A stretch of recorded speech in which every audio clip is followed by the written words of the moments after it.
احمق لوگ کہیں گے کہ مسلمان جس قبلے پر پہلے سے چلے آتے تھے اب اس سے کیوں منہ پھیر بیٹھے؟ تم کہہ دو کہ مشرق اور مغرب سب اللہ ہی کا ہے، وہ جس کو چاہتا ہے سیدھے رستے پر چلاتا ہے، اور اسی طرح ہم نے تم کو امت معتدل بنایا ہے تاکہ تم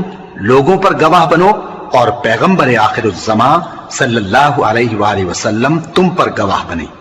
اور جس قبلے پر تم پہلے تھے اس کو ہم نے اس لیے مقرر کیا تھا کہ معلوم کریں کہ کون ہمارے پیغمبر کا تابع رہتا ہے اور کون الٹے پاؤں پھر جاتا ہے۔ اور یہ بات یعنی تحویل قبلہ لوگوں کو گراں معلوم ہوئی، مگر جن کو اللہ نے ہدایت بخشی ہے وہ اسے گراں نہیں سمجھتے، اور اللہ ایسا نہیں کہ تمہارے ایمان کو یوں ہی ضائع کر دے۔ اللہ تو لوگوں پر بڑا مہربان ہے، صاحب رحمت ہے۔ اے پیغمبر صلی اللہ علیہ وآلہ وسلم، ہم تمہارا آسمان کی طرف منہ اٹھانا دیکھ رہے ہیں،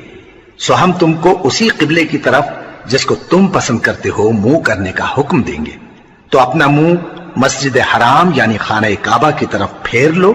اور تم لوگ جہاں ہوا کرو نماز پڑھنے کے وقت اسی مسجد کی طرف منہ کر لیا کرو۔ اور جن لوگوں کو کتاب دی گئی ہے وہ خوب جانتے ہیں کہ یہ نیا قبلہ ان کے پروردگار کی طرف سے حق ہے، اور جو کام یہ لوگ کرتے ہیں اللہ ان سے بے خبر نہیں۔ اور اگر تم ان اہل کتاب کے پاس تمام نشانیاں بھی لے کر آؤ تو بھی یہ تمہارے قبلے کی پیروی نہ کریں، اور تم بھی ان کے قبلے کی پیروی کرنے والے نہیں ہو، اور ان میں سے بھی بعض کے قبلے کے پیرو نہیں۔ اور اگر تم باوجود اس کے کہ تمہارے پاس علم یعنی اللہ کا حکم آ چکا ہے ان کی خواہشوں کے پیچھے چلو گے تو ظالموں میں ہو جاؤ گے۔ جن لوگوں کو ہم نے کتاب دی ہے وہ ان پیغمبر آخر الزمان صلی اللہ علیہ وآلہ وسلم کو اس طرح پہچانتے ہیں جس طرح اپنے بیٹوں کو پہچانا کرتے ہیں، مگر ایک فریق ان میں سے سچی بات کو جان بوجھ کر چھپا رہا ہے۔ اے پیغمبر صلی اللہ علیہ وآلہ وسلم،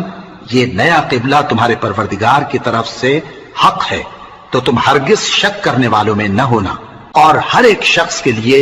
ایک سمت مقرر ہے جدھر وہ عبادت کے وقت منہ کیا کرتا ہے، تو تم نیکیوں میں سبقت حاصل کرو۔ تم جہاں ہوگے اللہ تم سب کو جمع کرے گا، بے شک اللہ ہر چیز پر قادر ہے۔ اور تم جہاں سے نکلو نماز میں اپنا منہ مسجد حرام کی طرف کر لیا کرو، بے شبہ یہ تمہارے پروردگار کی طرف سے حق ہے، اور تم لوگ جو کچھ کرتے ہو اللہ اس سے بے خبر نہیں۔ اور تم جہاں سے نکلو مسجد حرام کی طرف منہ کر کے نماز پڑھا کرو، اور مسلمانوں تم جہاں ہوا کرو اسی مسجد کی طرف رخ کیا کرو۔ یہ تاکید اس لیے کی گئی ہے کہ لوگ تم کو کسی طرح کا الزام نہ دے سکیں، مگر ان میں سے جو ظالم ہیں وہ الزام دیں تو دیں، سو ان سے مت ڈرنا اور مجھی سے ڈرتے رہنا، اور یہ بھی مقصود ہے کہ میں تم کو اپنی تمام نعمتیں بخشوں، اور یہ بھی کہ تم راہ راست پر چلو۔ جس طرح من جملہ اور نعمتوں کے ہم نے تمہیں میں سے ایک رسول بھیجے ہیں جو تم کو ہماری آیتیں پڑھ پڑھ کر سناتے اور تمہیں پاک بناتے، اور کتاب یعنی قرآن اور دانائی سکھاتے ہیں، اور ایسی باتیں بتاتے ہیں جو تم پہلے نہیں جانتے تھے، سو تم مجھے یاد کیا کرو، میں تمہیں یاد کیا کروں گا، اور میرا احسان مانتے رہنا اور میری ناشکری نہ کرنا۔ اے ایمان والو، صبر اور نماز سے مدد لیا کرو، بے شک اللہ صبر کرنے والوں کے ساتھ ہے۔ اور جو لوگ اللہ کی راہ میں مارے جائیں ان کی نسبت یہ نہ کہنا کہ وہ مرے ہوئے ہیں، وہ مردہ نہیں بلکہ زندہ ہیں، لیکن تم کو